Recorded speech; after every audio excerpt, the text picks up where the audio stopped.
오늘은 시편 13편 말씀 같이 살펴보겠습니다.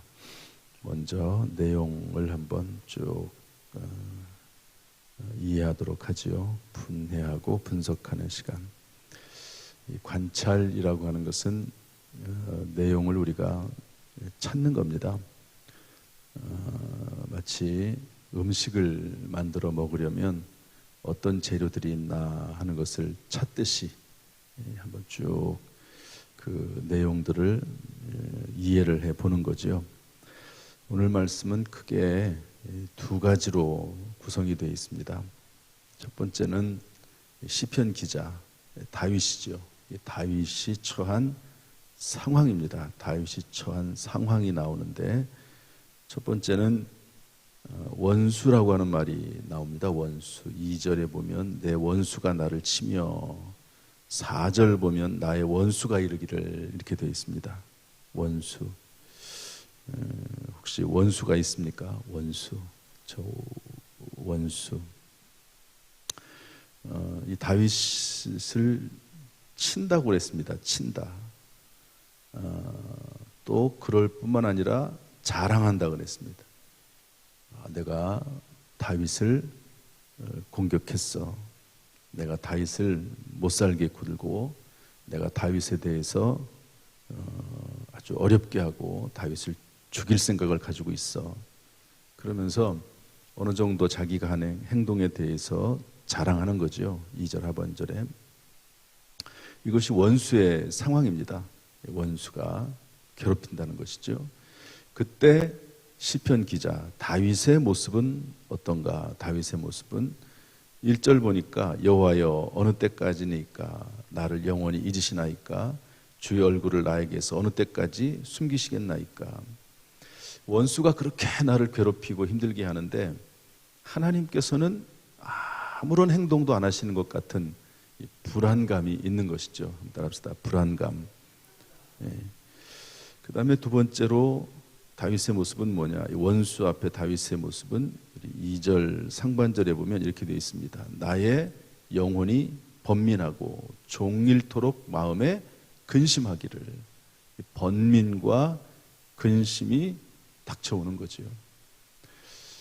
원수가 나를 괴롭게 하는데 내가 살지 죽을지도 모르는 상황인데 하나님이 잊으신 것처럼 그러고 계시니까 얼마나 걱정이 되겠습니까? 그런 내용들을 그대로 표현하고 있습니다. 세 번째로는 어떤 모습을 가지고 있냐면 두렵다는 것이죠. 두렵다. 불안하고 번민과 근심이 있고 두려운 겁니다.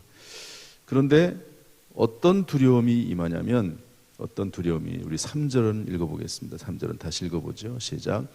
여호와 내 하나님이여 나를 생각하사 응답하시고 나의 눈을 밝히소서. 두렵건대 내가 사망의 잠을 잘까 하오며. 두렵건대 뭐가 두려운 거죠? 내가 사망의 잠을 잘까 두렵다.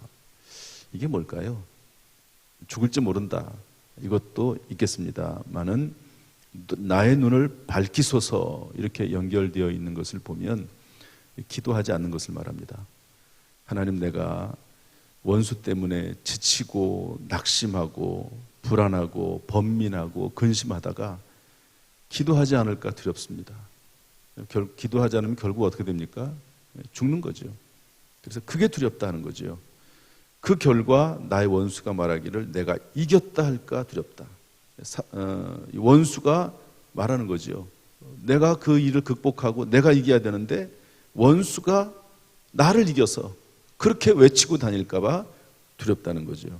4절 하반절에 보면 나의 대적들이 기뻐할까 두렵다.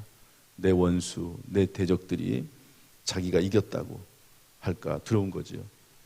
내가 끊임없이 계속해서 쉬지 말고 깨어서 기도해야 되는데 기도하지 않음으로 말미암아 그렇게 될까 두렵다 하는 것입니다. 그럼 현재의 상황은 한마디로 말해서 원수가 판을 치고, 그리고 자기 자신은 불안과 번민과 두려움 가운데 처해져 있다 하는 것을 알려주고 있습니다. 이런 상황 가운데서 이 시편 기자 다윗의 반응, 또 우리의 반응은 어때야 될까 하는 것인데요. 3절 상반절에 뭐라고 되어 있습니까? 한번 따라서 하시죠. 여호와 내 하나님이여 나를 생각하사 응답하시고 나의 눈을 밝히소서. 하나님, 날 좀 생각해 주세요. 따라합시다. 하나님, 나를 좀 생각해 주세요. 하나님, 응답해 주세요.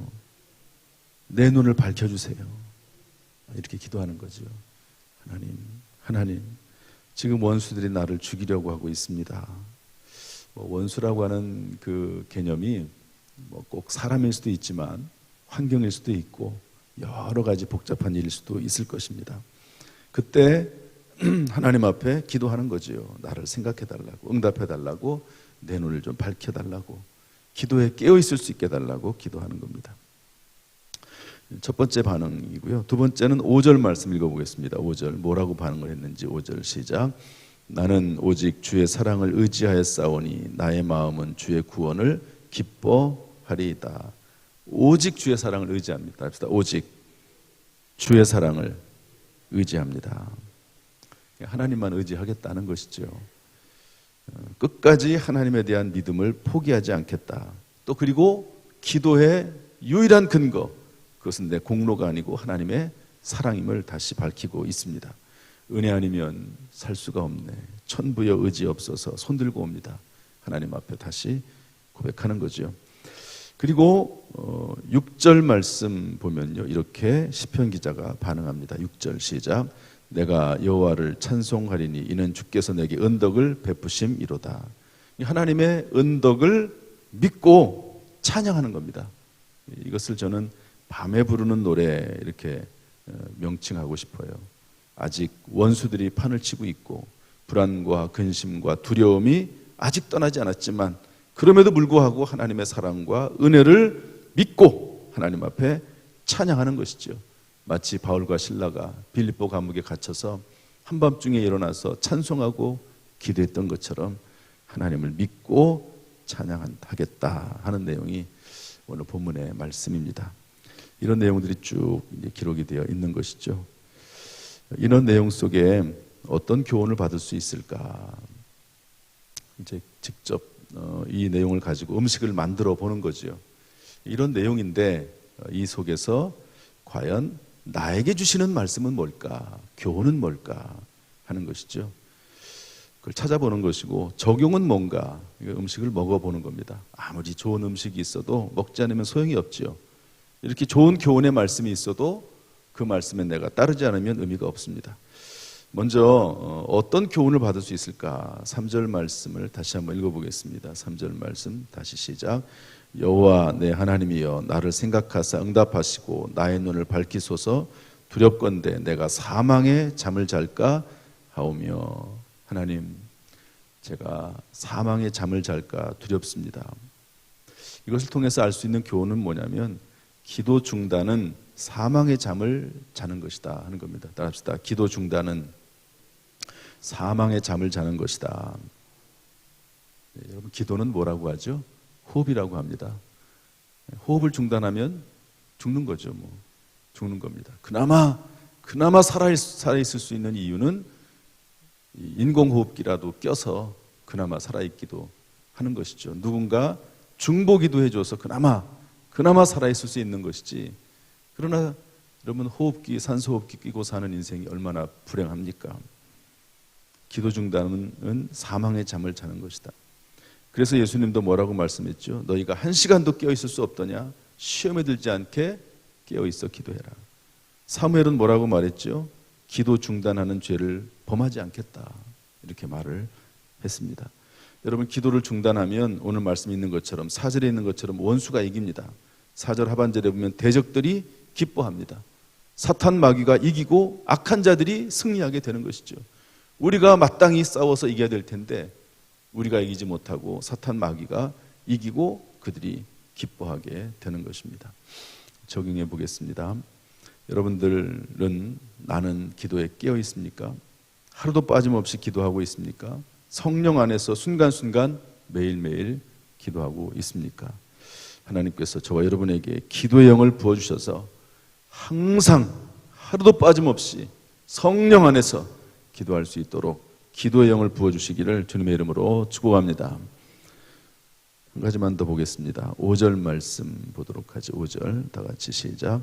나는 오직 주의 사랑을 의지하였사오니 나의 마음은 주의 구원을 기뻐하리이다. 아까 기도하지 않을 때 원수가 대적들이 기뻐할까 염려했습니다. 그런데 하나님의 사랑을 의지하고 기도하니까 내 마음이 주의 구원을 받아서 기뻐할 것이다. 이렇게 말씀하고 있습니다. 하나님의 사랑을 의지하고 기도하는 것이죠. 따라서 우리는 하나님의 사랑에 기댈 수 있는 사람임을 본문을 통해서 알 수 있습니다. 이런 어려움과 고난을 당할 때 무언가 기댈 수 있다고 하는 것은 큰 은혜이고 축복입니다. 하나님의 사랑에 기댈 수 있는 사람이다. 따라합시다. 우리는 하나님의 사랑에 기댈 수 있는 사람이다. 왜 그럴까요? 하나님의 자녀요, 하나님의 백성이기 때문에 그렇습니다.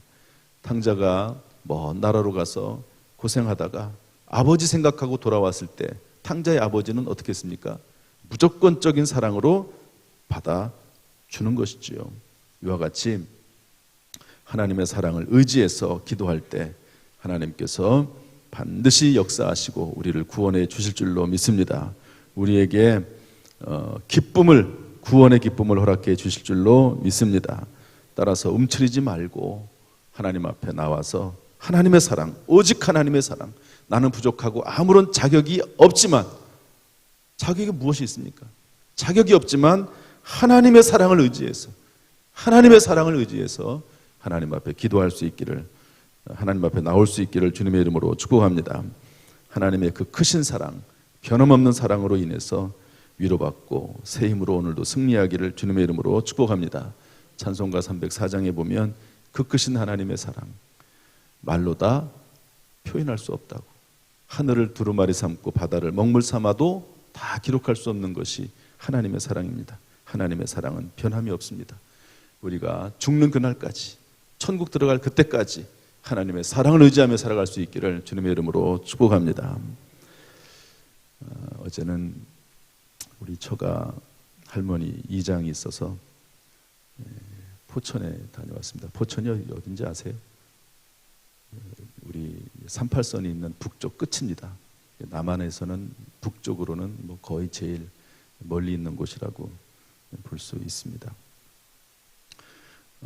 이제 이장을 다 하고 나면 맨 마지막에 남는 건 뭐죠? 한 줌의 뼈 가루입니다. 한 줌의 뼈 가루. 그럼 이제 그거 뿌리고 나면 끝나는 거죠. 뼈 가루. 그래서 제가 기도하면서 뭐라고 기도했냐면, 흙으로 왔으니 흙으로 돌아갑니다. 이것이 인생임을 깨달아 알게 해달라고. 이제 거기에서 이제 그 이장하는 분도 계시거든요.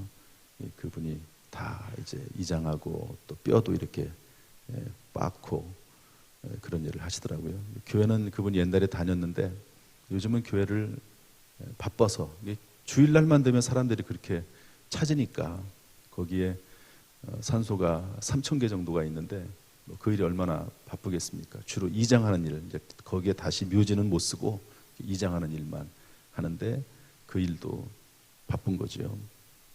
흙으로 왔으니 흙으로 돌아갑니다. 이제 마치고 나서 저희 장인 장모님, 그러니까 우리 장인어른의 어머니가 이제 어머니를 이장한 거잖아요. 물어봤습니다. 이제 연세가 많으시니까 장인 장모님은 어떻게 하실 겁니까? 물어봤죠. 돌아가신 다음에 산소로 모실 건지 납골당으로 갈 건지 아니면 곧바로 그냥 뿌릴 건지, 그런 의미죠. 뭐 그렇게 자세히 설명을 안 해도 다 아시니까. 그랬더니 본인들은 돌아가시면 그냥 납골당도 가지 말고 산소도 세우지 말고 그냥 뿌려달라고 그 뼈를 그렇게 얘기하시더라고요. 지금쯤은 한번 이제 생각해 볼 때가 되신 거죠. 그러니까 본인들이 이제 뭐 언제가 될지 모르지만 그때가 있을 거라고 생각하시고, 이제 아버지는 벌써 이장을 했고 이제 어머니도 이장을 하고 본인도 이제 어떻게 묻힐 건지를 생각을 하는 거죠. 여러분들은 어떻게 하시겠습니까? 생각을 한번 해봐야 아직은 아닐 수도 있겠지만 한 번쯤은 생각을 해봐야 되지 않겠습니까? 솔로몬이 말했던 것처럼 헛되고 헛되며 헛되고 헛되니 모든 것이 헛되도다. 흙으로 왔다가 흙으로 사라져버리는 것이 인생입니다. 이 땅에 사는 동안 피곤하지요. 그래도 기도 중단하지 않고 이 땅에 사는 동안 어쩔 수 없습니다. 기도를 중단하지 않아야 됩니다. 기도를 하루도 빠짐없이 기도하다가 우리가 부족하고 연약하니까 오늘 말씀처럼 다윗처럼 하나님의 사랑을 의지하면서 하나님의 사랑을 기대하면서 살아나가는 겁니다.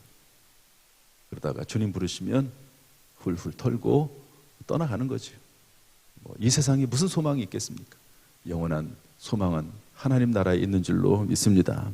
이 믿음 가지고 승리하시기를 주님의 이름으로 축복합니다. 기도하겠습니다.